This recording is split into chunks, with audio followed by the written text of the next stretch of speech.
Nate, excited to have you on. How are you doing? Good. How are you? Great, great, great. Well, let's get right into it. I mean, I'm super curious to hear the extended version of the story and that type of thing. Tell us your story and how did you get so ingrained in the whole D2C CPG world? Yeah. So it's sort of a wild, well, not that wild, but I'll call it a wild one. Why not?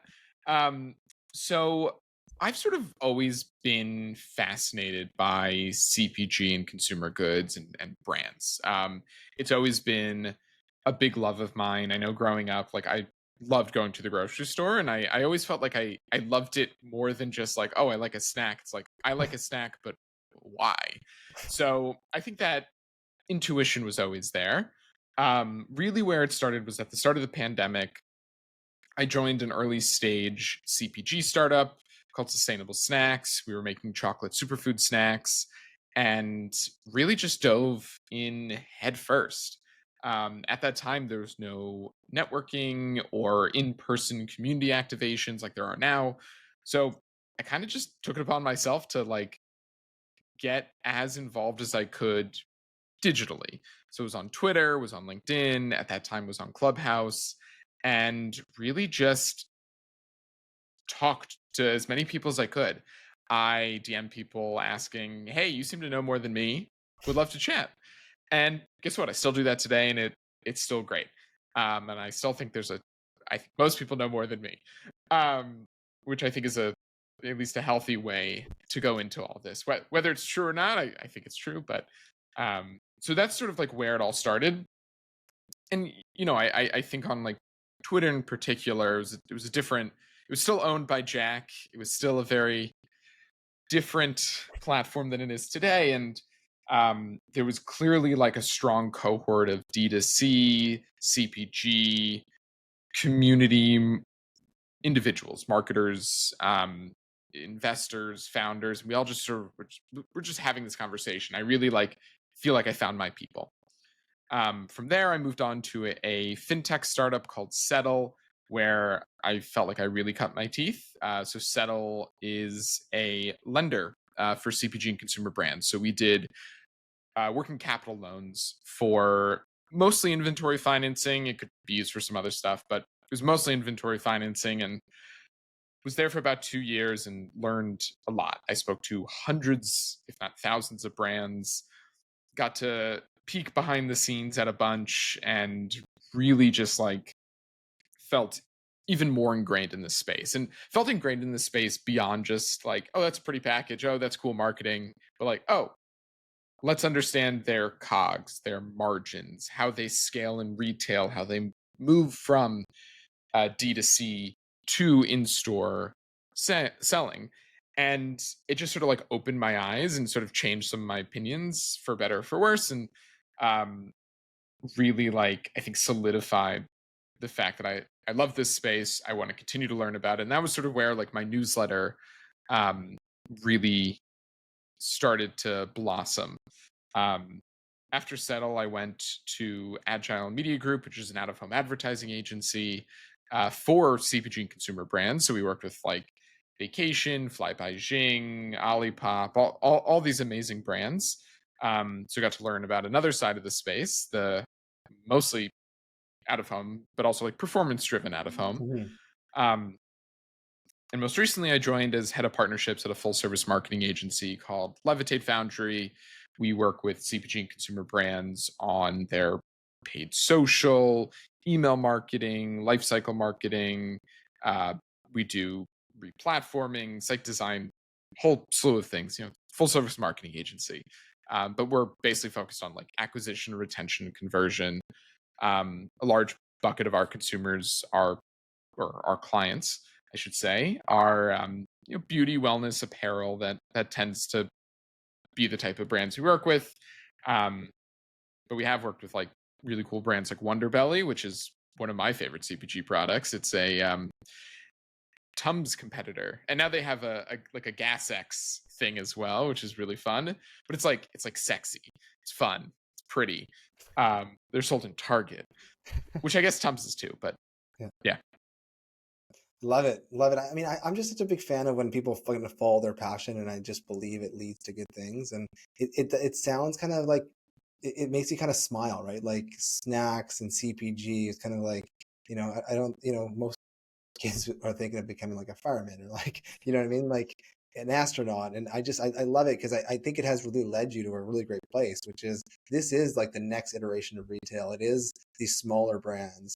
Yeah. And it's one of the things I'm really excited to talk to you about because I just feel like there's this big cosmic shift happening where it's the small, exciting, energized, innovative brands that are like driving all of the change, so much so that the big ones are private labeling in that direction. Like they're reacting to them, and it's just such a cool space. Is that? Would you agree with any of that? Yeah, I would definitely agree with that. I mean, with the well, there's two. I would say there's two kings of private label. Well, three, but I'm going to ignore Costco for now. I think that's a completely different beast. But there's Target. Target's private label business is a $35 billion annual business Wow, across, or it's something like that. Or there's 35 brands. it's huge. It's huge. Let's Yeah. just say it's huge. And then there's obviously Trader Joe's. Both of those are beasts of private and white label goods. I would say Target's an interesting one here because they sell a lot of the non-private label brands. Mhm. So like Olipop, Poppy, those pre and probiotic sodas that everybody loves that are on, they're now on Super Bowl ads and they have these massive activations in LA and New York. I think we just got them up here in Canada. I think we just got Poppy up here in Canada. Oh, it's a good one. They're both Yeah. really good. I know people have their opinions, but they're both pretty good. My excuse me. My favorite one, at least from Olipop, I really like their banana cream. It's an odd one, but I like artificial banana. Like I love a banana Laffy Taffy.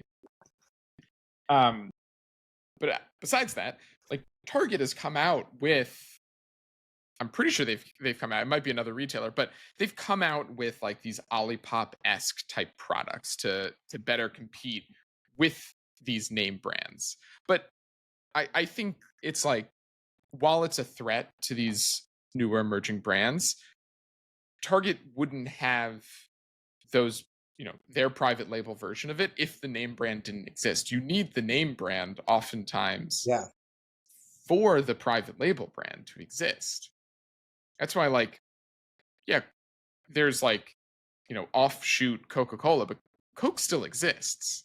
It's not going anywhere. And oftentimes those private label brands, Coke is making them, or PepsiCo's making them, or General, whoever it is, then it is the name brand. It's just private label.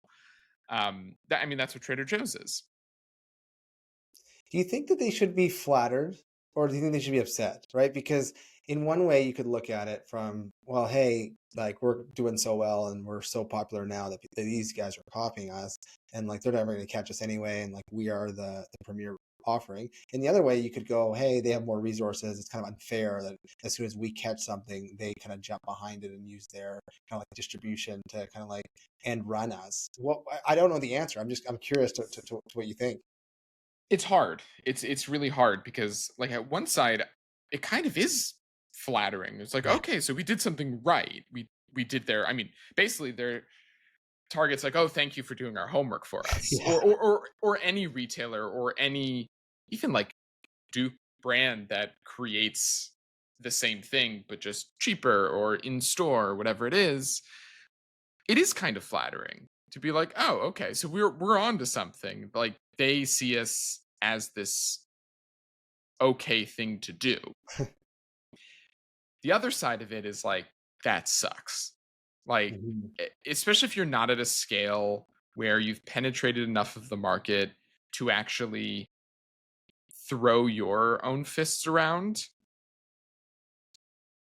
it changes things. It like really changes things. It makes things so much harder. So much harder. And it's tough. It's really tough. But at the same time, like these retailers, they need the name brands. Obviously, like Yeah. Trader Joe's doesn't, but Trader Joe's an enigma. Like Yeah. it that doesn't. It's really hard to replicate that. You basically can't. Target's trying to, but people go to Target for the brands that they know as well, and like you need that innovation to flow through so you can get get new consumers in the door, change up shelving, and like get people interested in continuing to come back and maybe not go to like Amazon, for example. Yeah, I think Costco's a good example, right? I mean, how many times do you go to Costco and their private label is literally like the private label of the thing they're selling beside it. So like, you Right. get the Starbucks coffee and then they have the coffee that's theirs, but it's made by Starbucks. So I think you're right. I think Trader Joe's is different, but the more like it's more of an anomaly, and the more kind of traditional or the rule is more you need these brands. So I think you're right. I think it Yeah. depends on the size and scale they're at. Like if they're just breaking through, it would be really difficult. But if you're well on your way, like if you're if you're Poppy now, I don't think N- you're threatening it at no. all. No, and like the goal too for a lot of these brands is to get acquired by a bigger one, whether that's PE, whether that's a holding co, or whether that's Poppy getting acquired by Coca-Cola or another big beverage company. Like eventually you get to a point where you either need to, like that's just the way it's going to go, um, or it seems favorable. I, I think luckily, like a lot of the bigger brands are not going to touch newer emerging creative products until they get to the point where they've like saturated enough of the market that they can sort of stand on their own. They're not doing that on purpose to be nice. They're doing that to see market validation. Yeah. Like what's a good product that I can Well, you know what? compare? You Yeah, know what would be a good example maybe is Graza, right, with their squeeze bottles, yeah. right? Okay, but California Naturals, which is a California-based olive oil company, they did create a squeeze bottle pretty soon after, about a Right. year after, which is interesting. Well, I mean, there's no question the end consumer wins, right? Like the end Right. consumer is going to win because when there's all this like emerging activity and all these new ideas coming to life and all these new products, like the end customer is going to win because it's going to force the big ones to react. It's going to force competition and all these things. But yeah, it's funny. Like it's so dynamic.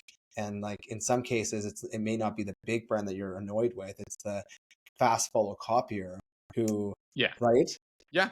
No, it's happened. Like I have a friend who has a I won't name either of the companies, but he has a sweet cookie like product, and it was really the only thing out there for a while, and it did very well. And then all of a sudden there's another company who's claiming either they're the first or whatever it is, and they like quickly came out with new flavors and new innovations and all this stuff. And they're eating a lot of the incumbents lunch, and it kind of sucks because it's like, yeah, maybe you can claim it's not that novel of an idea, but also it's like, well, they did it first and they're doing it better, at least from like a taste standpoint, which is the other side of especially the food and bev world. That like there's a lot of levels to CPG that I feel like are not acknowledged as much. So cool though. Like it reminds me of tech, right? Because like my background's ultimately in tech, and where what happened in tech was you had all these startups and all these new ideas, and all of them like a lot of them getting funded and trying things, and it ultimately ended up with all these new things coming to life, and like quick adaptations, quick iterations, quick new products, and all that kind of stuff. And it feels like so similar now with the tools and resources, and even like these smaller brands getting funded. It's just such a cool time to be alive, and especially in your case where this is like the stuff you're thinking about as a kid, right? Right, right. And I think to your point right now, like it is easier than ever to create a brand. Um, Food and bev, beauty, apparel, whatever it is. We won't go into nuances of good brand or quality, whatever, but it's very easy to start a brand and even start selling. Shopify has, as uh as they say over there, they've and as you said earlier, they arm the rebels. Like it's kind of true. Shopify has made it ridiculously easy to go off and sell. And now Squarespace and Wix and all these other tool sets are coming into the fray to make it really easy for people to become entrepreneurs and start selling a good. Whether they hand make it, whether they source it from Alibaba, whatever it is, it's really easy to get out there and start selling something that you're making, have created, or just want to sell that somebody else created. The other side of it too is like all these other tool sets. So like obviously, within the Shopify ecosystem, there's a lot of tools that make it easier to continue to sell, to build loyalty, whatever it is, reviews, subscriptions. Like there's so much out there, and there's a large variety too that like can play to the smaller brands. Obviously, a lot of SaaS companies now are working more upstream, but there's still a lot of opportunities out there um, to support these smaller brands. And the other side of it too is companies like Pietra, which is not an ad, just an interesting company. It is a complete like toolkit to make and develop your brand. So they have a platform where you can go on, you can search different products, you can search manufacturers, you can contact the manufacturers, you can manage everything about building and developing a product in this one platform. And it's really interesting because, you know, I think it can enable even more people who don't know that they can just like Google t-shirt manufacturer in China, reach out to them via WhatsApp or email, get a sample. Like you can do it very manually and just via quick Google search. But that's intimidating. And you also don't know if they're vetted. There's other things in play. And I think what PH is doing is really interesting to continue to enable people to create brands. They're not focused really on food and bev. I think there's some candy and some supplements, but because food and bev is a whole nother game. But you can make a t-shirt overnight. But the trend here is like so exciting, right? I mean, I think Shopify in many ways started this trend, right? The trend Yeah. would be, how do we make it so easy for people to bring their ideas to life and like, sell things online? And I don't think in any way Shopify was the ending point, right? Like that's the No. starting point. And now you're having all these companies go and say, okay, well, if you're selling on Shopify or you're selling on, BigCommerce or whatever, here's another thing you can use that's going to make your life even easier and give you Right. further reach, help you with retention, help you with loyalty, help you with email marketing, whatever, right? But if you pull that thread far enough, you go, man, it's only going to get easier. There's going to be more and more people trying more and more things. And again, I'm a big fan that that type of activity leads to really good wins for the end customer, right? Because the end customer now is going to have all these different choices, and it's just an exciting time to be alive. But one of the questions I wanted to ask you, and it all ties well together here, I think, is like you have all these companies emerging and coming to be. What what's the breakout like? What are things that you find that, hey, you got to do some of these things if you're going to have a chance at like standing out and getting like what are the things that Olipop or Poppy or Resin, like what are the things that they've done right? Because it sounds like it's getting really easy to start, but it's really hard to break through. So what would be the kind of hallmarks and characteristics? I think there's a couple things. One thing that I think is like underrated is taking your time. I think there's a lot of brands that sort of want to be this beautiful, perfect, product, whether it's from an aesthetic perspective or even like a quality perspective, Yeah. overnight, and that's just not how things work. I think especially with CPG products, you kind of want to take your time. It is a long time horizon. Olipop and Poppy as two, I think, great examples. They were not built in a day. Rome was not built in a day, and neither was Olipop and Poppy. I mean, Poppy used to be called Mothers, and it was in a Oh wow. glass, and it had completely different branding. And yes, the new branding and the new positioning helped it get to that next level, but that's exactly what it did. It was getting to that next level. Mm, I think everyone sort of wants to skip these steps, and also they're doing a lot of like branding and not brand building, or or they're building for the industry. They're building for people to talk about it on Twitter, to talk about it on LinkedIn, get hundreds of likes, whatever it is, but then none of their consumers know what it is. mm. And it's like really important for your consumer to know what your product is, and to also get feedback from those consumers and like be engaged with them on a consistent basis. Like, I have a lot of friends in CX and retention. And I think like a lot of their perspectives on brand building and brand growth is really interesting because it's all predicated on like engaging with your consumer and being supportive and being like a partner to your consumers in a way. And I think Like that is something that's underrated. Um, I there's always it was that notion that like the customer's always right, and like kind of are a lot of the times. They're buying your product if they don't like it and say something's like, yeah, you can do a lot to alleviate that issue, but if it happens a lot and you're not pivoting and you're not changing, you're going to be stuck in the mud. And some of the best founders that I know are the ones who know how and when to pivot and why to pivot. So I Well, think those buckets are really important. yeah, no, great response. And like any competitive, like highly competitive environment, because that's what it's turned into, right? It's highly Yes, competitive. highly You got to competitive. be iterative. You got to be listening. You got to be responding in the right way. Like if you think you're just going to turn something on, kind of think of it overnight, and it's going to be an overnight success. Like good luck in anything that's highly competitive, right? 100%.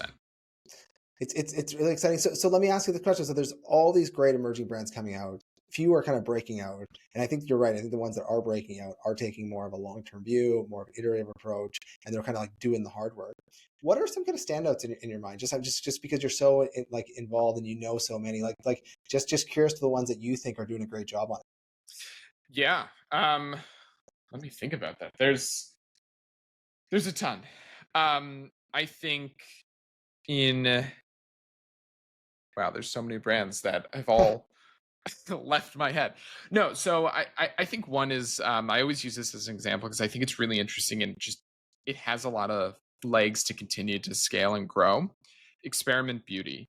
So my friend Lisa started it. It is a science-backed skincare company.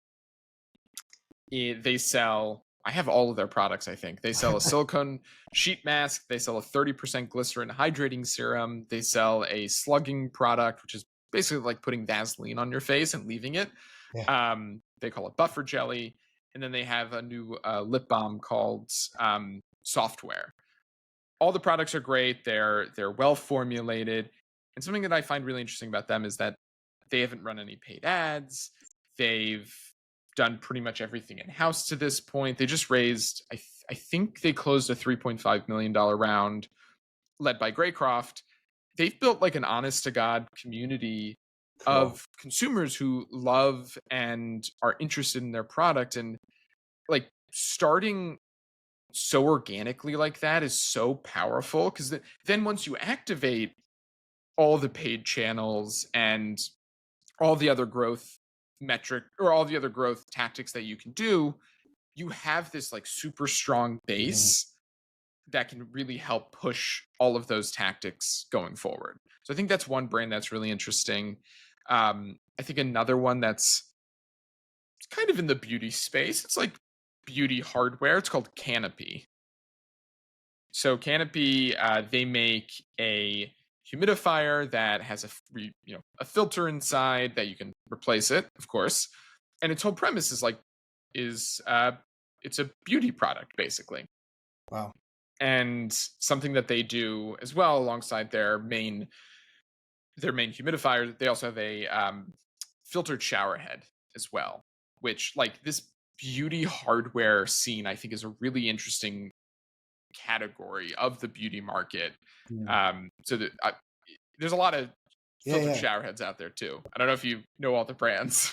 No, no, but I just find it so interesting. I mean, like, how great is it that these brands are like, they all feel genuine, right? Like when you're Right. sharing the examples, they all feel genuine and they all feel like rooted that they are being like they are going to be they can be successful without the additional stuff like the paid ads and everything else, Right. right?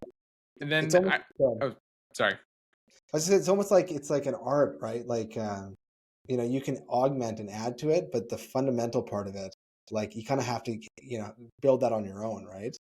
Totally. I think there's another brand that just popped into my mind that I think is really interesting. And I think it's interesting from a couple different angles. One, that it's just like this almost overly branded brand where there's just like so much I would say lore and aesthetic to it, but it's also like really good products that work well. It's Vacation Inc. And Vacation, they basically sell a lot of sun care products. So they have a couple different sunscreens. They have a whipped sunscreen that it literally looks like whipped cream. It's in a whipped cream can comes out like whipped cream. It's kind of wild. It feels really good, which is nice. And their whole aesthetic is this like 80s, 90s Miami vibe. And they just like they nail it. It's so it's so well tuned that it's like almost surprising that somebody was able to do this with a brand and have it work and have people be interested in the product beyond just like the initial time they saw it. And I think that one's really impressive. So cool. I mean, it kind of like one of the questions I wanted to ask you is like, how do these brands end up with these cult followings, right? And I think you're kind of answering it, right? Which is like, you just, I don't know, you hit on something and it's like a confluence of like the look and feel and the quality of the product and the price Yeah. point and the messaging. And it creates this like lure where it just brings you to it and you don't want to leave it. You know what I mean? Right. It has a very specific brand voice and usually at the start it has like some specific niche. Like our X bar was just for I think it was climbers or Yeah. CrossFit people. Like it was very, very again, the everything was very toned into a one group of people. Eventually they got enough traction or enough of a base where I was like, all right, other consumers saw it and like, if it's good for them, it's good for me. And it built up from there. And I think that's the same probably with a liquid IV or element or any of the sort of like sports oriented products that sort of make its way into um, the normal consumer cohort of people who are not working out enough to need hydration like that, but feel like, they can participate in it because, the initial base really liked it. I guess like it really just underscores the point that you just need to really service your base and your ideal like perfect customer.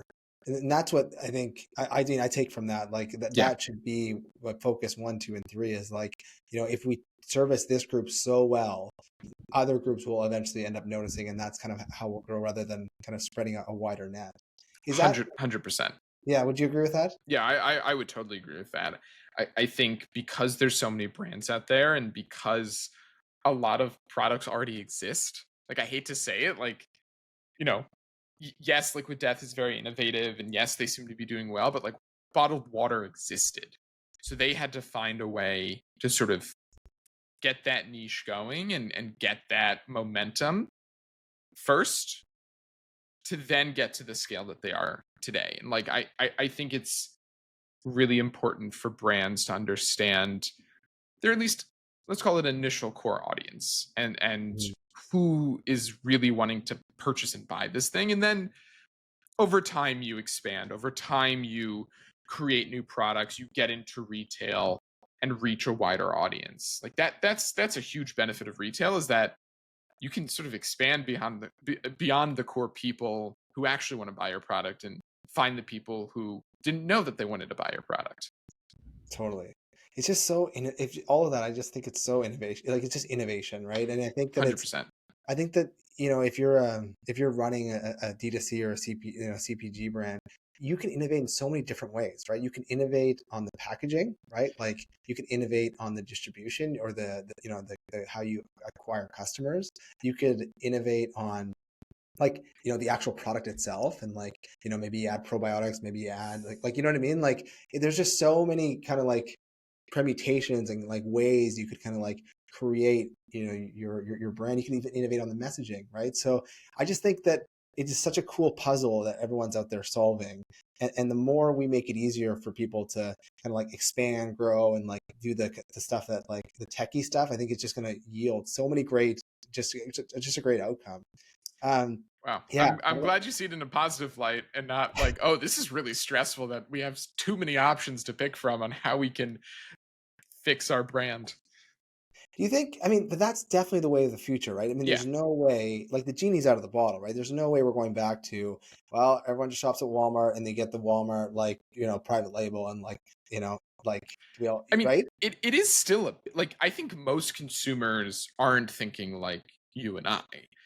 I think it's starting to change, especially with TikTok and all these like just massive, mostly short form content that's Mhm. enabling brands to sort of figure out different ways and easier and faster ways to sort of get to a broader audience. But I kind of feel like there's still a lot of work needed to be done to get people to like see this. I'm looking at my desk at all the snacks that I have. I got here we go. I got chili chews, which is these are like sweet, sour, spicy candy. It's like chamoy covered peach, and then my chopsticks because I don't want to get my fingers sticky. Um, like this is a really interesting product. Luckily, this is not a huge sell. Like, okay, sweet, spicy candy, great, but you're still gonna need to like convince someone to try this and not just do Nerds Bites or M&Ms, yeah. Starburst or M&Ms. Exactly. Like you need something. And luckily, I think to your point, there are a lot of opportunities to get creative to show the consumer that, hey, ours is really interesting and you should probably try it over this big brand or this private label brand. I really like the way you describe that. I mean, so into the like going into like where this all leads to. I don't think it's the small brands, the emerging ones take over the big ones. I think what ends up happening is, you got M&Ms, which is like maybe based on heuristics, like I just want some M&Ms right now, or Right. hey, look at this really cool emerging thing that I'm going to try this time or whatever, right? So I think it's like cars and trucks. It's not like the trucks take over the cars, Right. right? Right. And you can have both too. Like I have both. I think it's good. And then, I think there's also these like thing testing and pop-up grocer and formerly or currently Foxtrot, whichever way that's going. There's these unique um, channels that enable trial of emerging brands. Like pop-up grocer here in New York or Erewhon in LA or even at Kroger and some of these other stores, they have this like emerging brand section. Sprouts has it. Grocery stores sort of in like the west of the country. Um, I think there's a lot of people getting creative on how to push emerging brands in a unique way that's actually encouraging the consumer to Yeah. go and try it.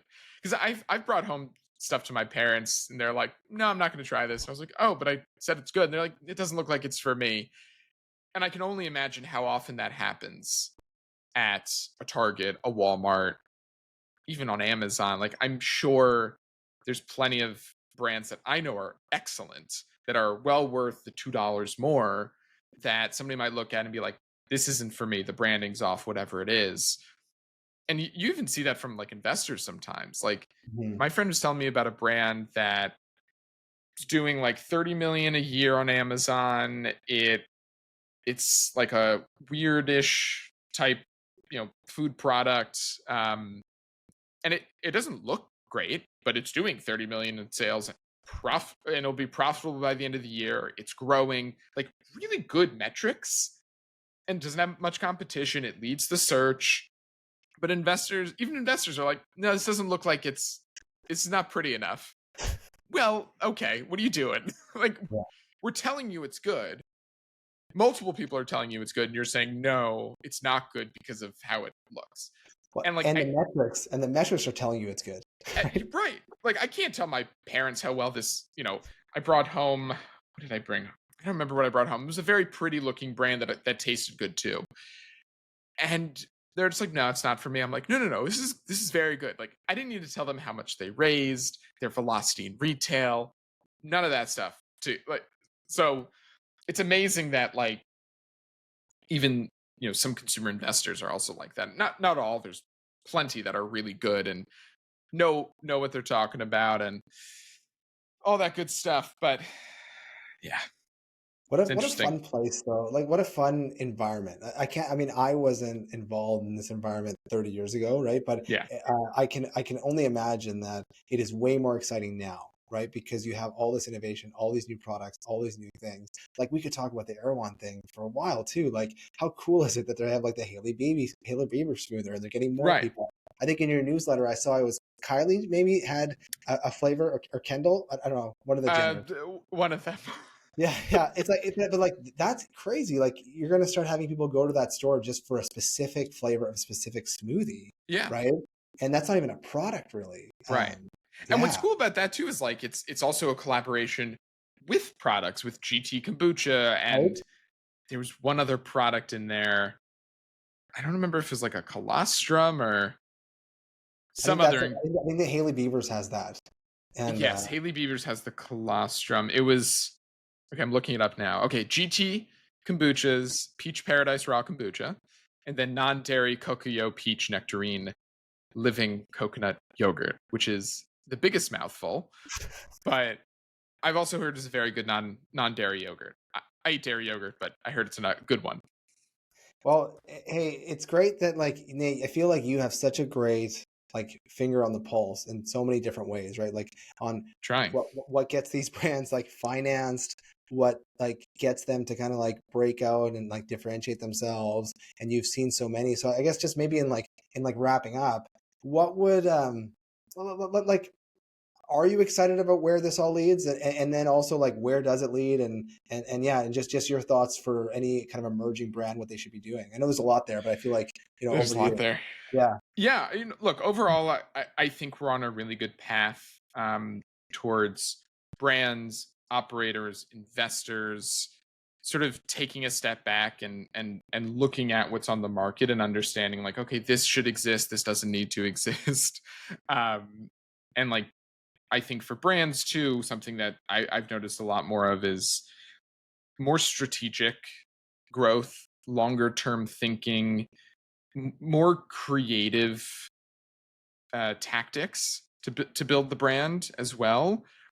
I think a couple years ago we were all flush with cash, both from investors and from whatever else we were flush with cash with. But there were a lot of things being made and being done that just like there were misalignments and people weren't focused on long-term growth, but just growth at all cost. And that led to a lot of brands getting, there was aqua hires or bankruptcies or whatever it is. So I think we're all on a better path right now from a lot of different angles, and I'm really excited to see all the brands that I know and love that are newer continue to grow and scale and find their place in the world. Awesome. Well, hey Nate, it's been awesome having you on, and just Yeah. a plug for your newsletter. I mean, Oh yeah. it's a great newsletter, and if you want to just mention it, because everyone should be following that newsletter. Oh, I appreciate it. Yeah, please, everyone follow Express Checkout. I put it out every Monday around 6 p.m. EST. It covers the latest news in the world of commerce. So, all your CPG and consumer news, retail news, supply chain news, e commerce news, fundraising news, and some fun brands that I've tried in the past week. So, you can subscribe at expresscheckout.co. Awesome. Well, Nate, thank you so much. It's been an absolute joy. We'll Thank talk you. to you.